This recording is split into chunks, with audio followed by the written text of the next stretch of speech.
Assalamualaikum warahmatullahi wabarakatuh.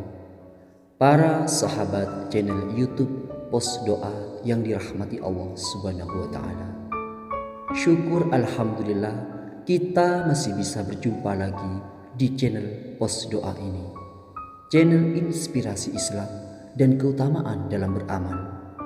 Salawat dan salam tetap tercurahkan kepada junjungan Nabi besar kita, Nabi Muhammad sallallahu alaihi wasallam.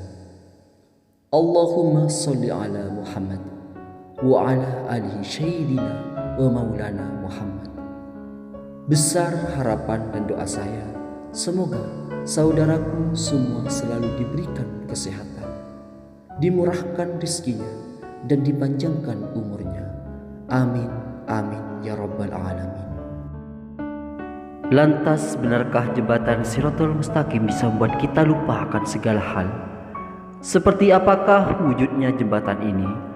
Ketika berhasil melewati jembatan Shirathul Mustaqim, diketahui kita akan sampai di surga. Apabila kita terpeleset sedikit saja, maka kita akan jatuh ke dalam neraka jahanam.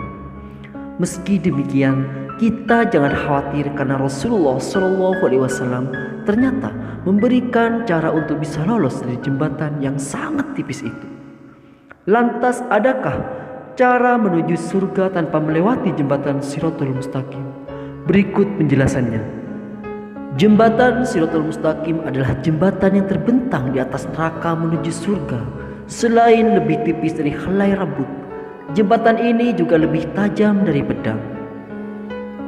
Hal ini telah diabadikan dalam hadis Rasulullah SAW. Dan neraka jahanam itu memiliki jembatan yang lebih tipis dari rambut dan lebih tajam dari pedang. Di atasnya ada besi-besi yang berpengait dan duri-duri yang mengambil siapa saja yang mendekat Allah. Dalam hadis diceritakan, manusia di atas jembatan itu ada yang melintas laksana kedipan mata, ada yang seperti kilat, dan ada yang bagaikan angin. Ada yang seperti kuda beli kencang, dan ada yang laksana unta berjalan. Para malaikat berkata, "Ya Allah, selamatkanlah, selamatkanlah." Maka ada yang selamat, ada yang tercabik-cabik lalu diselamatkan, dan juga ada yang digulung dalam neraka di atas wajahnya. Saat berada di jembatan Shirathul Mustaqim, manusia akan berada di situasi tegang. Mereka sudah tidak ingat dan tidak peduli akan orang-orang yang ada di dekatnya.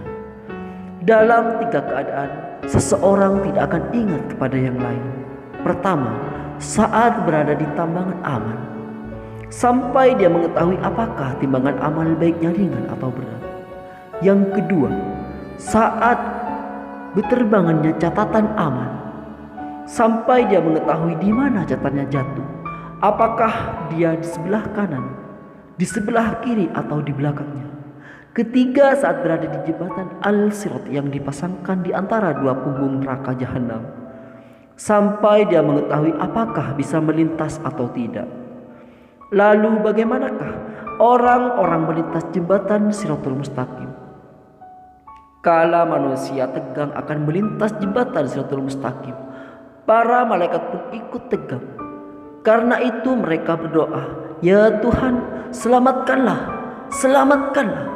Setiap orang yang melintas jembatan ini berbeda-beda, tergantung amalan dikerjakan selama hidupnya. Hal ini sesuai hadis dari Abu Mas'ud radhiyallahu anhu. Rasulullah SAW bersabda, "Jembatan Al-Sirat dipasangkan di tengah-tengah jahanam seperti pedang tipis yang sangat tajam. Ia sebuah jembatan yang licin dan menggelincirkan.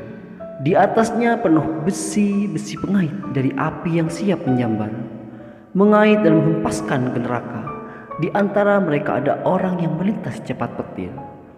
Dia berhasil selamat dan tak melekat bergelantungan pada jembatan. Ada pula yang melintas secepat angin. Dia tak melekat di atasnya. Ada pula yang melintas secepat kuda." Dalam hadis juga diceritakan ada yang melintas seperti orang berlari.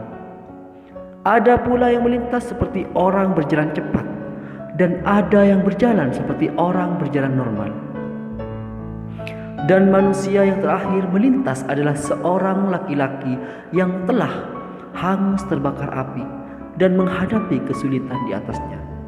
Kemudian dimasukkan Allah ke dalam surga berkat karunia, kemuliaan, dan rahmatnya.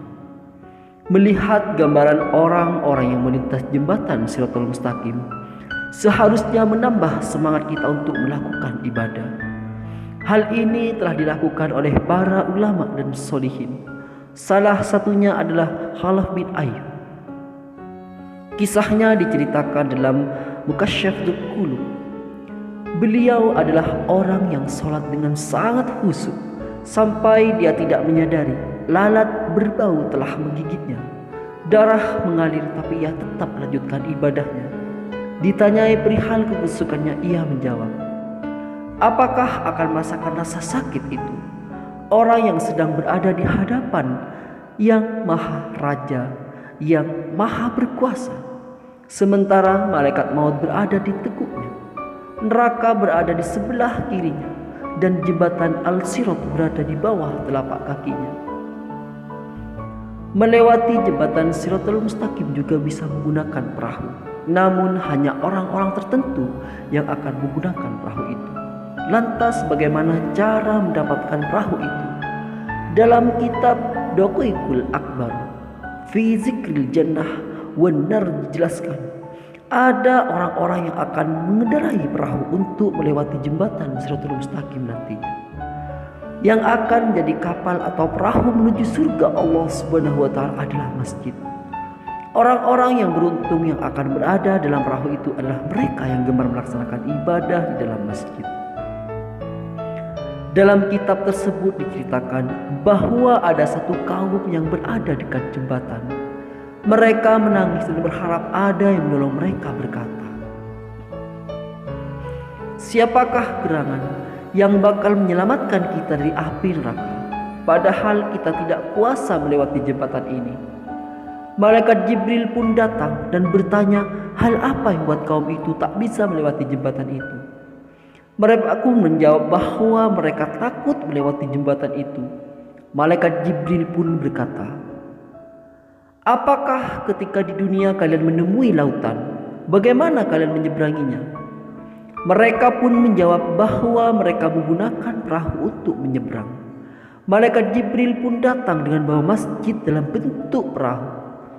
Masjid ini tempat yang sering mereka datangi ketika di dunia. Mereka beribadah di dalamnya. Mereka pun duduk di dalam perahu itu. Inilah masjid-masjid yang telah kalian pergunakan untuk sholat berjamaah. Keutamaan sholat berjamaah di masjid juga diungkapkan oleh Abdul Mas'ud radhiyallahu anhu yang berkata, barang siapa senang berjumpa dengan Allah kelak sebagai seorang muslim, maka hendaklah